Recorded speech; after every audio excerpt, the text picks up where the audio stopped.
할렐루야.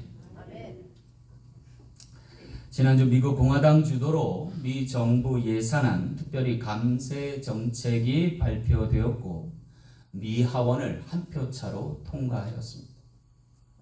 트럼프 정부는 앞으로 이 정책의 추진으로 인해 놀라운 경제 성장을 꾀할 수 있다고 발표하였습니다. 그런데 이 목표가 이루어지기 위해서는 필히 두 가지 전제가 먼저 실현돼야 하는데요. 그중 하나는 정부의 지출을 줄이되 효율적으로 관리하고, 그리고 부족한 세수를 관세로 보충해야만 한다는 것입니다. 그렇게 하지 않으면 미국 부채는 기하급수적으로 늘어날 것이고 종래에는 국가 부도 사태를 맞이할 수밖에 없다는 것입니다. 문제는 정부 효율부 도지와 미 재무부의 노력에도 불구하고 둘 모두에서 이렇다 할 성과를 내지 못하고 있는 실정이라는 것입니다. 이는 그만큼 앞으로의 미국 경제의 불확실성을 증폭시켰고 불안한 미래를 점치게 하고 있습니다. 그렇다면 과연 이제 이 앞으로의 난국을 헤쳐갈 방법은, 그리고 해법은 없는 것일까요? 유일한 해결책으로 제시되는 것이 하나 있습니다. 그것은 생산성을 비약적으로 높여 국민 총생산 GDP를 올리는 방안이라는 거예요. 그러면 GDP가 늘어나서 부채 규모는 그대로 있어도 그 비율이 낮아지므로 경제 건전성을 회복할 수 있다는 거예요. 그런데 무엇으로 가능하냐는 여전한 물음이 남습니다. 이에 대하여 한 기업가는 말하기를 6월 시행될 로봇택시와 그리고 자율주행, 그리고 연말에 휴머노이드 로봇이 미국의 생산성을 극대화할 수 있는 방안이라는 거예요. 주목할 것은요, 이들의 발전 뒤에 놀라운 학습 프로그램이 있다는 거예요. 그게 뭐냐면 기존에는 로봇을 성능을 개량해서 로봇의 비약적 발전을 꾀한 반면에 요 사이 들어선 방향성이 바뀌었다는 거예요. 한마디로 로봇을 만들고 AI 칩을 비롯해서 인간을 따라하게 한 거예요. 그래서 4년 만에 여러분 로봇이 발달했는데 이제 춤까지 추는 로봇이 나온 거예요. 모두가 인간을 따라해서 학습되어진 결과라는 거예요. 그나마 감사한 것은요, 이제 미래가 터미네이터 같은 로봇의 전쟁사가 아닌 인간을 닮은 로봇의 휴머니즘과 함께하는 세상의 청사진을 제시하고 있다는 거예요. 한마디로 말하면 앞으로의 로봇이 인간의 통치의 영역을 벗어나지 않으면 이와 같은 일은 현실로 가능할 밝은 미래도 우리에게 제시할 수 있다는 것입니다. 그런데 여러분, 오늘 본문 말씀에 보니 이와 같은 놀라운 변화가 일찍이 수천 년 전에도 있었다는 거예요. 바로 오늘 본문의 21절 말씀에 보니까 내가 명령하여 여섯째 태에 내 복을 너희에게 주어 그 소출이 3년 동안 쓰기에 족하게 하리라. 3년 동안 농사 짓지 않고도 먹고 마실 수 있는 생산량의 확대가 이 당시에 나타났다는 거예요. 단 여기에 전제가 있어요. 그건 뭐냐면 하나님의 통치를 받아서 그의 말씀대로 씨 뿌려 거둘 때에 가능하다는 거예요. 다시 말해서 하나님이 지으신 인간이 하나님을 뜻을 따라서 그의 삶을 답습하면 이런 놀라운 결과를 주실 수 있다는 거예요. 오늘 우리의 삶에도 이와 같은 계명의 역사가 일어나기를 간절히 소망합니다. 우리 사랑 장로교에 속한 모든 백성이 하나님의 말씀에 비추어 살고 하나님 주신 계명을 지켜나가므로 하나님이 주신 능력 아래서 놀라운 생산성의 향상이 있길 소망합니다. 그로 인하여 우리가 3년을 일하지 않고 먹을 것이 있는 인생 되시는 저와 여러분 되시길 간절히 소망합니다. 자, 그렇다면 3년 동안 쓰기에 족한 은혜에 필요한 계명들은 어떤 것들이 있습니다. 그것을 지켜나갈 때 어떤 축복을 허락하실까요? 말씀을 통해 귀한 깨달음 얻는 저 여러분 되시길 간절히 소망합니다. 첫 번째 계명은요, 안식일을 지키라는 것입니다. 18절 말씀 볼게요.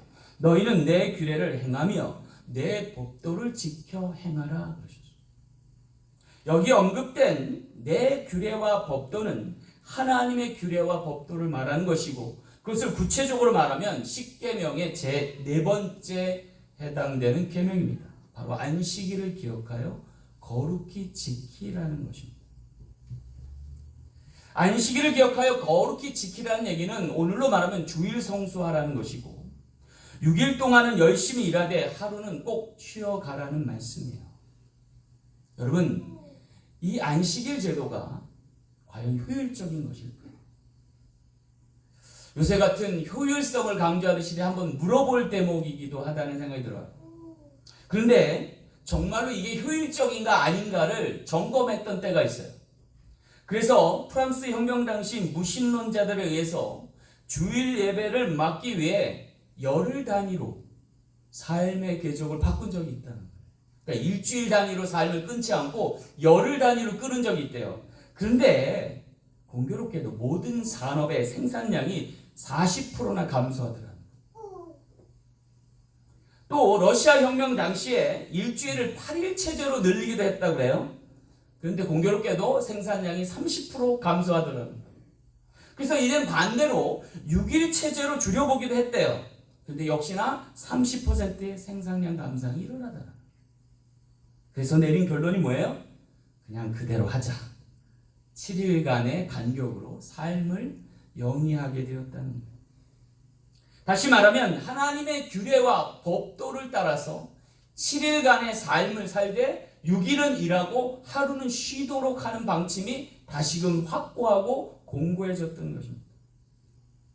하나님께서 정해주신 규례와 법도를 따르는 것이 가장 현명한 처사라는 것이 증명된 것입니다. 왜 그럴까요? 그것은 하나님께서 우리에게 주신 삶의 리듬을 되찾고 몸의 건강과 삶의 풍성함을 도모하기 때문이 아닐까 싶습니다. 그렇다면 왜 하나님은 이 안식일을 허락하시어 인간으로 생육하고 번성하여 땅에 충만케 하셨을까?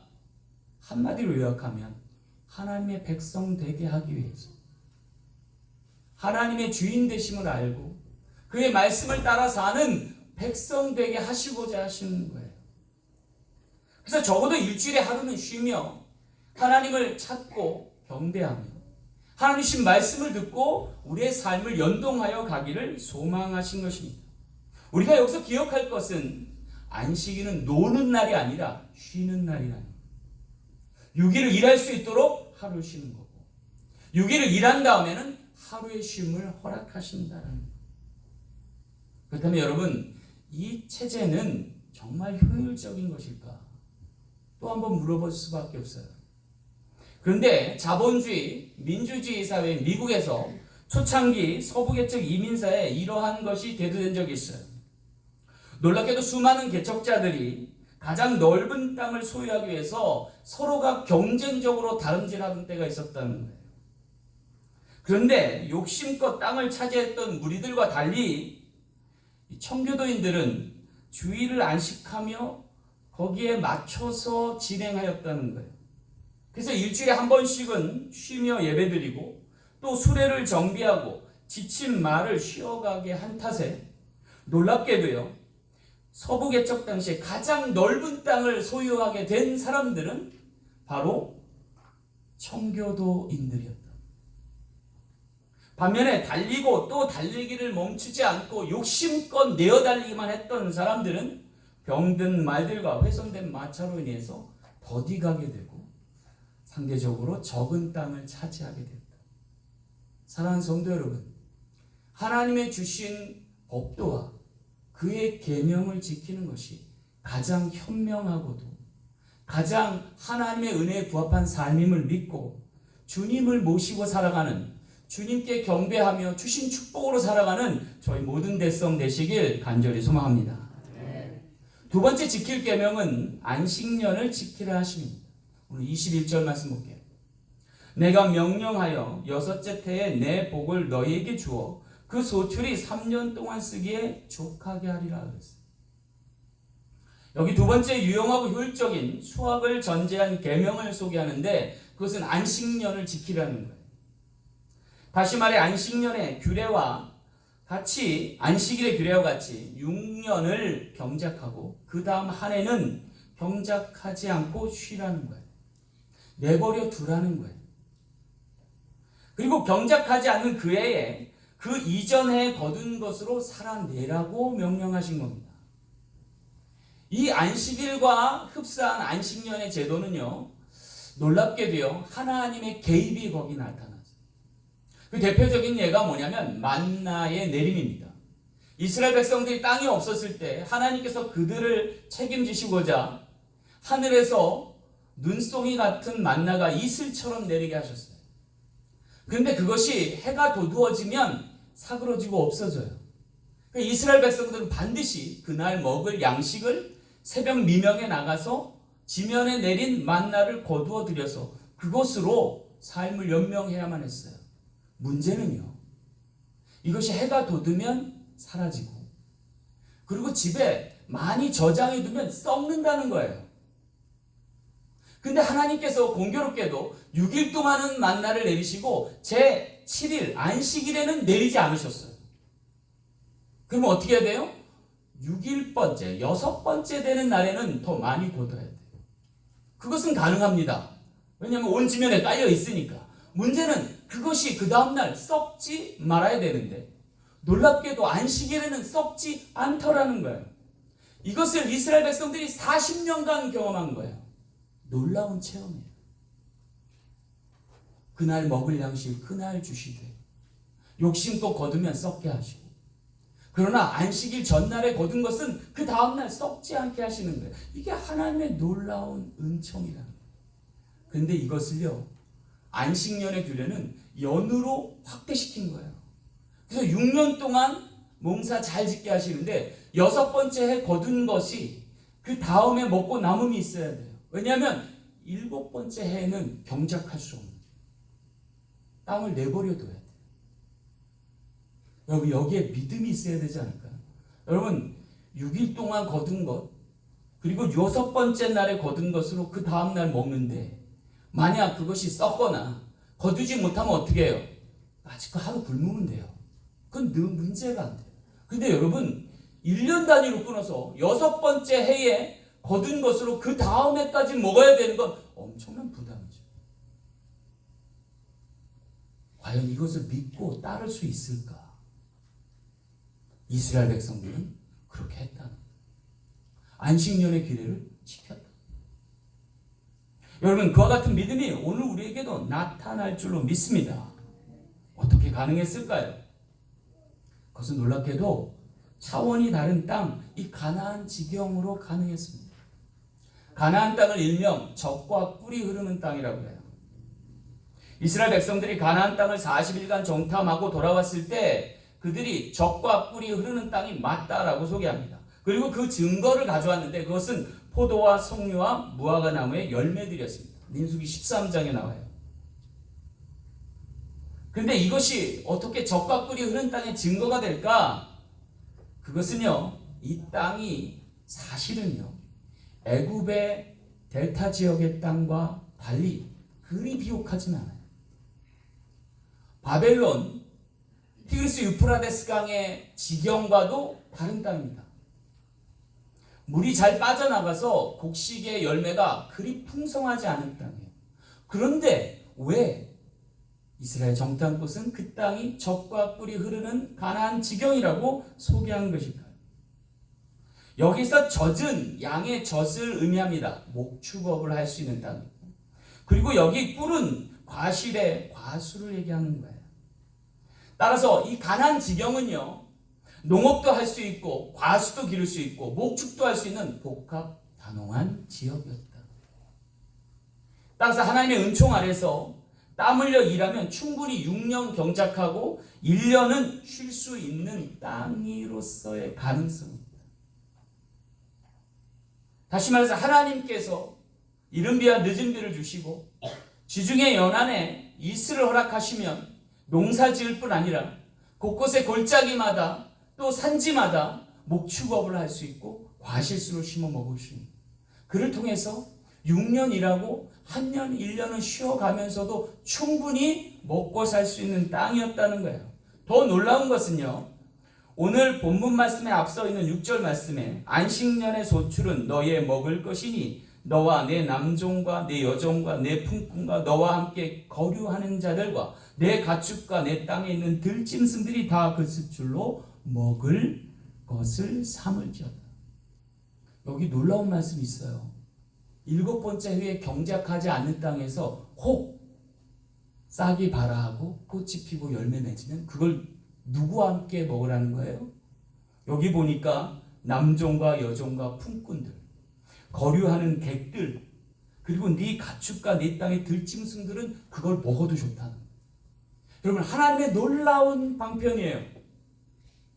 6년간 열심히 일하여 한 1년을 놀고 먹을 수도 있게 하실 뿐만 아니라 그때 나는 작물들은 남종과 여종과 품꾼들과 거류하는 객의 몫으로 남겨두게 하시고 그들로 먹게 하시고 완벽한 하나님의 나라, 그의 통치하심을 나타내는 거예요. 어쩌면 진정 중요한 것은 땅보다, 그래서 어느 곳에 사느냐보다 누구와 사느냐, 무엇으로 사느냐보다 어떻게 사느냐가 중요한지를 알려주는 대목이라는 거예요. 이것이 하나님께서 오늘 그 믿는 백성들에게 주신 규례와 법도라는 거예요.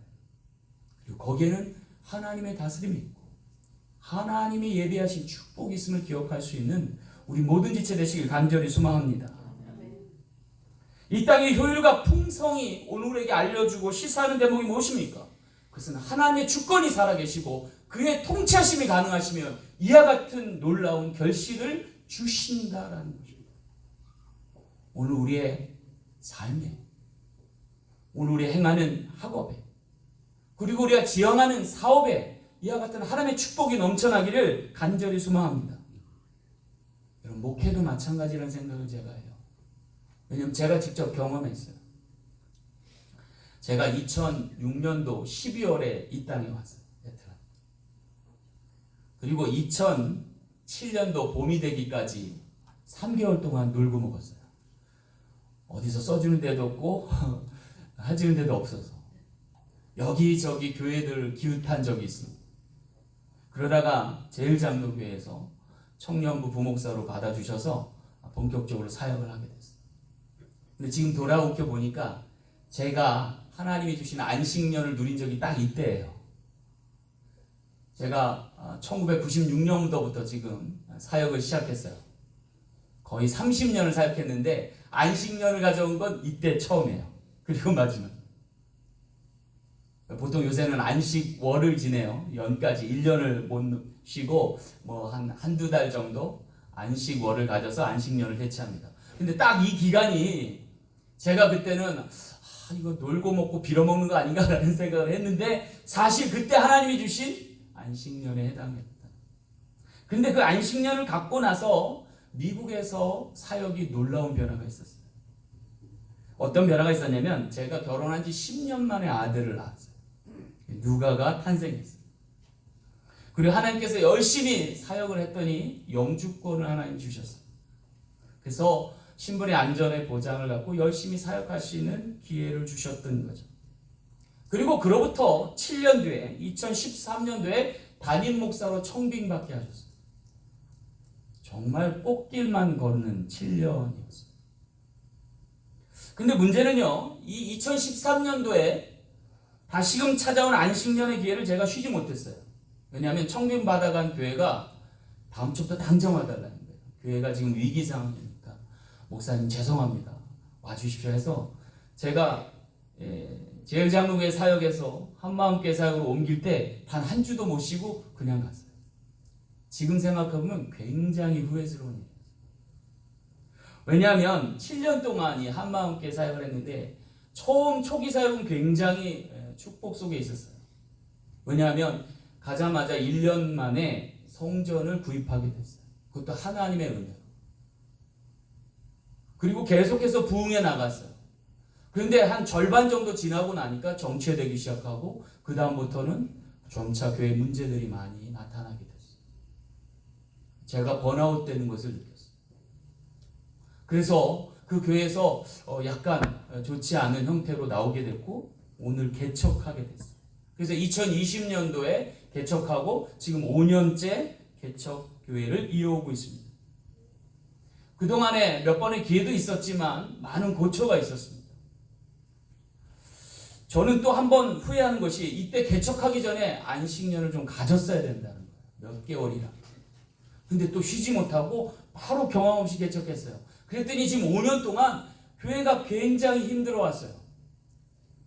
그나마 하나님의 은혜로 지금 다시금 부흥의 기회를 맞아요.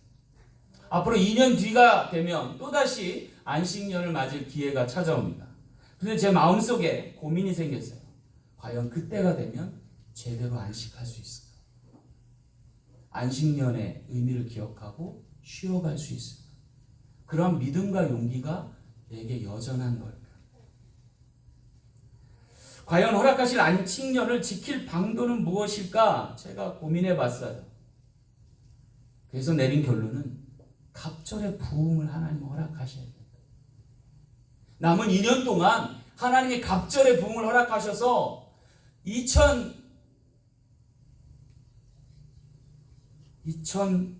2027년 7년이 되는 해에는 쉬고도 남음이 있는 부흥의 결실을 허락하여야 될 줄로 믿습니다. 그러기 위해서는 오늘 갑절의 영감을 구해야 합니다. 하나님의 부르짖고 간구하면서 하나님의 주신 말씀과 섭리대로 열심히 사역해야 될 줄로 믿습니다. 그럴 때 하나님 주신 복으로 한 해를 쉬고도 남음이 있는 놀라운 결실이 있기를 간절히 축원합니다. 오늘 우리의 사업에도 마찬가지. 여러분 비즈니스 하실 때 보통 7년 계약하지 않아요? 장기적으로 하면 7년 계약하더라고요. 우리 원미참봉도 7년 계약하셨더라고요. 7년이 지난 데는 1년 쉬고도 남음이 있기를 간절히 소망합니다. 그게 진짜 하나님의 놀라운 축복이에요. 그렇게 우리의 삶을 연동해 가면 하나님과 믿음의 궤적을 같이 하게 되고 하나님의 축복으로 안식하게 되고 하나님 진 풍성함으로 나누게 되는 저와 여러분의 삶이 될 줄로 믿습니다. 마지막 세 번째 계명은 희년을 지키라는 것입니다. 오늘 21절 말씀 후반 볼게요. 아홉째 해에 그 땅의 소출이 들어오리까지 너희는 묵은 것을 먹으리라. 여기 22절 말씀에 보면 납득하기 힘든 두 개의 단어와 문장이 있습니다. 그것은 아홉 해째 소출과 그 전까지의 묵은 것입니다. 여기 아홉 번째 해의 소출과 그 전까지 먹을 묵은 것의 시차가 존재하는데 그것은 공교롭게도 3년치의 수확입니다. 이게 무슨 얘기냐면요. 안식년이 7번 돌아오면 그래서 49년째가 되고 그 다음에 50년째 해는 역시 농사 짓지 말라는 거예요. 그럼 여러분 이 말씀대로 한다면 48년째 거둔 것으로 49년째 그리고 50년째 그리고 51번째 소출이 걷기까지 3년 동안 견뎌내야 돼요. 이게 하나님의 법도와 규례 안에 포함된 거예요. 그럼 과연 가능할까요? 3년 동안 일하지 않고 쉬고 먹을 수 있을까요? 대한민국의 남자들 같은 경우에는 가능합니다. 왜냐면 군대 가면 돼요. 제가 3년 동안 군대 갔거든요. 그럼 거기서 재워주고 먹여주고 입혀주고 다 해줍니다. 근데 여러분 오늘 우리 삶이 과연 여러분 3년 일 안 하고 쉬고 먹을 수 있느냐는 거예요. 근데 놀랍게도 이것이 50주기에 해당돼요. 50년에 한 번.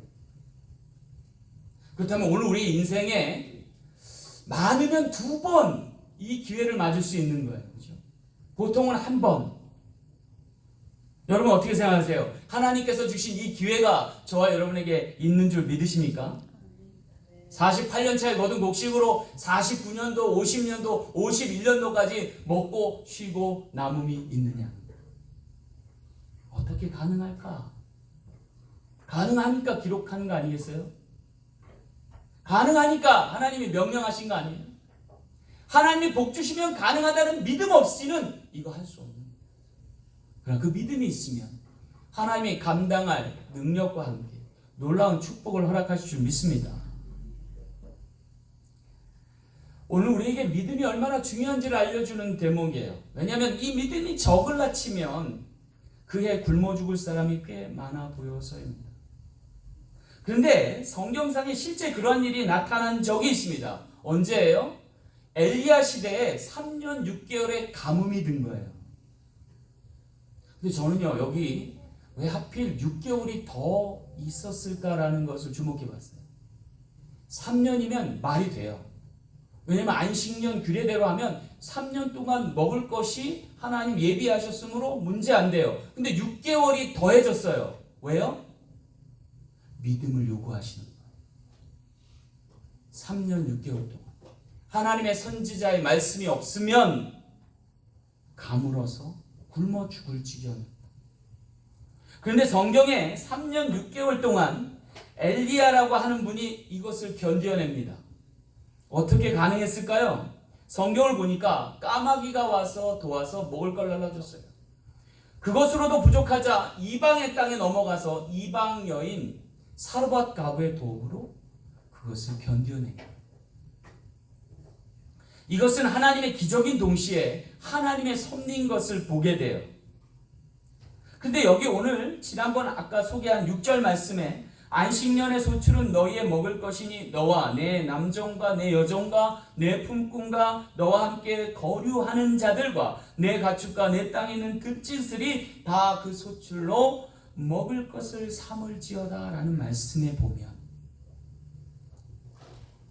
여기 놀랍게도 하나님께서 내 가축과 내 땅의 들짐승들을 먹였을 때 하나님이 주실 분복, 그리고 거류하는 객을 함께 동석하며 식사했을 때 주실 은혜가 고스란히 담겨 있어요. 엘리야도 사실 농부 출신이었거든요. 그런데 엘리야가 3년 6개월의 가뭄을 견딜 수 있었던 이유는 그 미물 같은 까마귀의 도움과 자기도 거류하는 백성 되어서 그것에 자비와 긍휼을 준 과부의 손길을 통해서 연명했다는 거예요. 다시 말하면 그가 전에 베풀었던 안식년의 은혜와 희년의 은혜가 그에게 되돌아온 거예요. 더불어 함께 살아갈 세상, 하나님의 다스림이 존속할 세상에 있음직한 일이 일어나는 거라. 3년 6개월의 놀라운 은혜가 역사되는 거죠. 저도 이 은혜를 경험했거든요. 제가 2020년도 개척 당시 정말 최악의 상황이었어요. 그냥 등 떠밀려서 개척했는데 하나님이 예비하시는 거기에도 있더라고요. 안타깝게도 제가 개척한 그 다음 주에 코로나 사태가 퍼졌어요. 그래서 예배 드리지 말라는 거예요. 그나마 미국이 하나님 믿는 나라였어요. 왜냐하면 50명 미만의 교회는 예배 드려도 된다는 게 예외 규정으로 나왔어요. 그래서 그 코로나 공포 사태에서도 제가 죽으면 죽으리라 하고 몇몇 안 되는 성도님들께 저라도 예배 드릴 테니까 용기 있으신 분들, 교회를 사랑하시는 분들 나와주세요 했더니 한 분, 두 분씩 나오시더라고요. 나중에는요, 코로나 사태 가운데서 다 예배 드렸어요.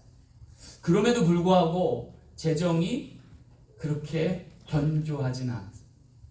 근데 놀라운 일이 일어났어요. 뭔 일이냐면 제 소식을 누가 알았는지 갑자기 찾아와서 어떤 분은 1,500불도 헌금하시고 어떤 분은 1,000불도 도네이션 하십니다. 어떤 분들이냐면 전에 제가 그분들 부사역자로 담임 목사로 사역할 때 도움을 드렸던 분들이에요. 큰 도움은 아니었어요. 근데 그분들이 굉장히 고마웠던 모양이에요. 그래서 제가 어려운 지경에 빠졌다는 소식을 듣고 와서 다 도와주신 거예요. 심지어 정부에서 6,700불의 지원금까지 나왔어요. 그것으로 연명했어요. 교회가 망하지 않고 버텨낼 수 있었어요. 그리고 5년이 지난 지금 하나님께서 우리 재정부를 튼튼히 하셨어요. 할렐루야. 이제 쓰고 남음이 있고 그리고 주변에 배품까지도 허락하시는 교회로 발돋움한 거예요. 저는 그때를 잊을 수가 없어요. 여러분의 어카운트에 잔고가 달랑달랑하면 어떻죠? 마음이 심히 두렵고 불안하잖아요. 그렇죠? 그런데 하나님께서 공급하십니다. 또 여러 지인들의 도움으로 견뎌내게 되면 이제는 하나님께서 원하시는 자비를 베풀 만한 교회 되게 하시고 가정 되게 하실 줄 믿습니다. 그것이 하나님을 믿고 사는 사람들의 놀라운 생존 방식이고 부흥의 역사에 단초되는 것을 믿으시기 바랍니다. 더 놀라운 것도 성경은 기록하고 있어요. 그건 뭐냐면 7년의 풍년과 7년의 가뭄 들게 한 거예요.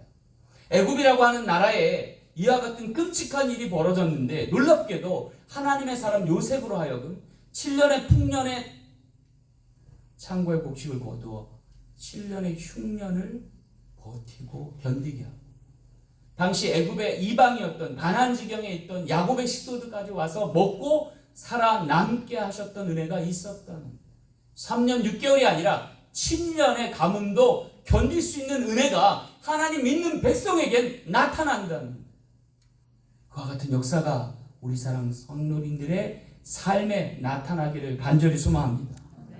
그로 인해서 저와 여러분뿐만 아니라 여러분의 주변 사람들이 삶의 힘을 얻게 하고 하나님의 능력 안에서 풍성함을 누리게 되는 귀하고 복된 가정과 교회 되길 간절히 소망합니다.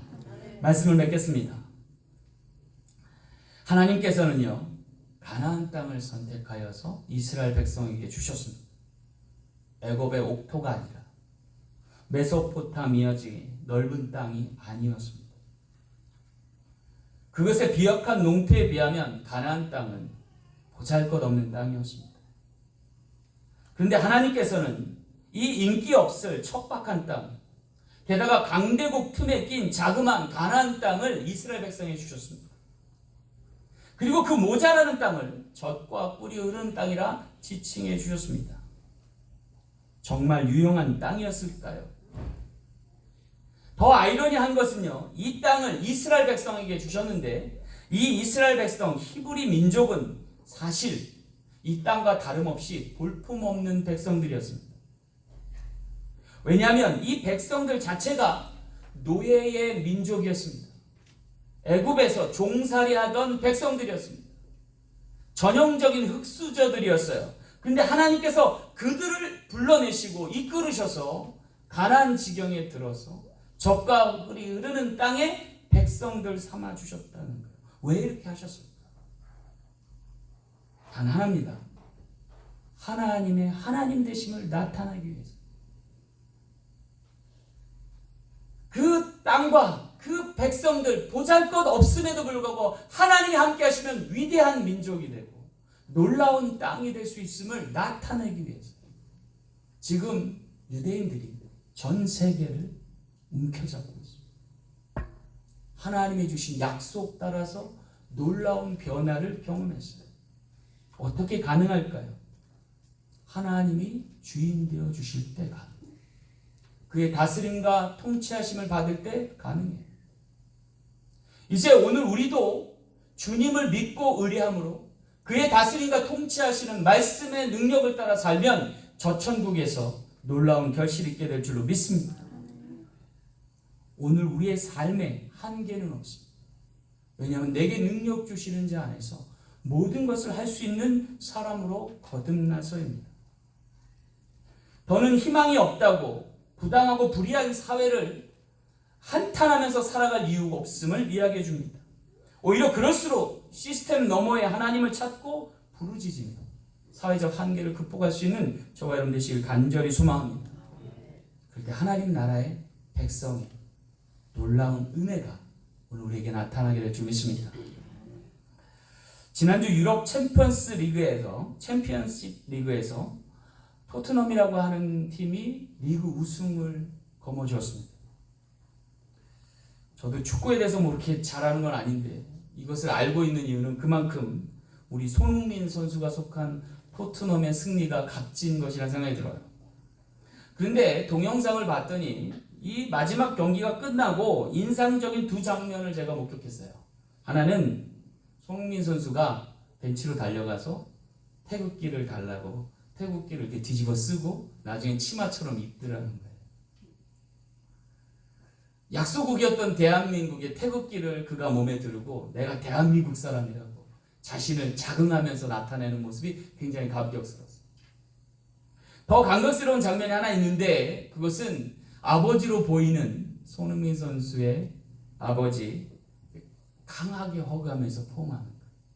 근데 그 장면을 제가 보면서 느낀 게 뭐냐면 이 두 부자가 소원하던 바가 이루어진 것이 아닐까라는 생각. 수십 년 동안 땀 흘리고 각고의 노력 끝에 몸을 만들고 기술을 쌓아서 세계 정상적인 선수가 되고 그 정상적인 선수가 마침내 불가능할 것 같았던 유럽 챔피언십 리그의 우승팀이 되고 거기에 주역이 돼서 마지막 게임을 하고 전 세계가 보는 앞에서 태극기를 둘러쓰고 부자 간에 상봉하는 장면은 정말 감격스러웠어요. 이 손흥민 선수의 아버지 손흥정 선수는 사실 부상으로 조기 은퇴한 선수예요. 지도자로서도 크게 활약한 분은 아니에요. 그런데 이분이 자신의 자식만큼은 너무나 잘 농사했어요. 자식 농사에 성공한 분이에요. 자식이 스타덤에 앉아서가 아니에요. 축구선수로서 정말 타의 모범이 될 만한 선도적인 선수를, 세계적인 선수를 발굴해낸 것이에요. 근데 이 손흥정 이 아버지가 사실 베이비 부모 세대예요. 여러분, 베이비 부모 세대는요 참 샌드위치 세대예요. 위로 어르신들의 잔소리 들어가면서 아래로 젊은 다음 세대의 치고받음을 다 견디면서 여기까지 오셨어요. 웬만한 거리는 걸어 다니셨어요. 먼 거리라도 버스를 이용하는 게 고작이었어요. 설거지도 손으로 직접 해야 하는 세대였고 빨래도 얼음물 녹여가면서 세탁하던 세대입니다. 인스턴트 음식은 아예 없었던 때도 있어요. 김장도 100포기씩 해야 했고 이부자리도 손수 빨아야 됐고 개야 됐고 꼬매야 됐어요. 자식들도 보통 5명을 낳아서 키웠어요. 다 공부시키고 대학 보내고 시집장가 보내고 손수 육아까지도 지금 하고 계신 분들. 게다가 유산도 많이 남기셨어요. 더 놀라운 건요, 이웃 사람들과 함께하면서 가난한 사람들, 불쌍한 사람들 다 돌보면서 살았어요. 정말 상 받을 세대예요. 할렐루야. 근데 이분들이 이민까지 오셨네요. 척박한 이민 생활, 그리고 갖은 탄압과 불합리한 차별 속에서도 이 이민 사회를 견뎌내시고 오늘 이민 사회를 일으켜내신 분들이에요. 정말 상 받을 세대세요. 어떻게 가능했을까? 하나님 믿고 살았기에 가능합니다. 신앙의 힘으로 버티고 살고 자식을 사랑하는 마음으로 농사했기 때문에 하나님 그 수고를 아실 줄 믿습니다.